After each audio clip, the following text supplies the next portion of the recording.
तो हेलो मेरे साथियों, आप लोग छठ पर्व के गाना सुनते ही एक अलग सा फीलिंग हो रहा होगा कि पर्व में जुड़ते हैं और छठ पर्व को मनाते हुए आगे बढ़ेंगे। तो चलिए हम छठ पर्व के कुछ महत्ता बताएंगे, मतलब कि छठ पर्व है क्या, पहले दिन क्या होता है, दूसरे दिन, चौथे दिन, मतलब ऐसे करके जो होता है उसमें क्या क्या होता है, और सबसे पहले छठ किसने मनाई थी या मनाया था।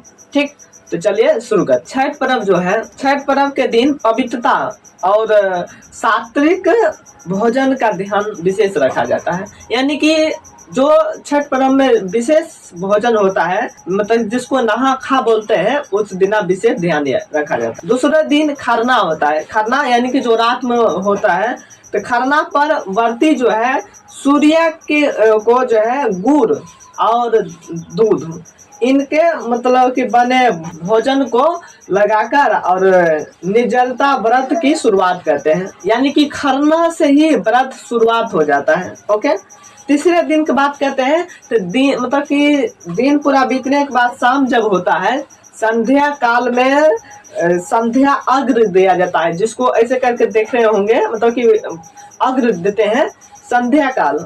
और चौथे दिन यानी कि सुबह जो होता है, उस उषा अग्र, यानी कि सुबह के उषा अग्र दिया जाता है, अर्पित किया जाता है। उषा अग्र देने के बाद ही छठ जो है वह पूर्णतः समाप्त होता है।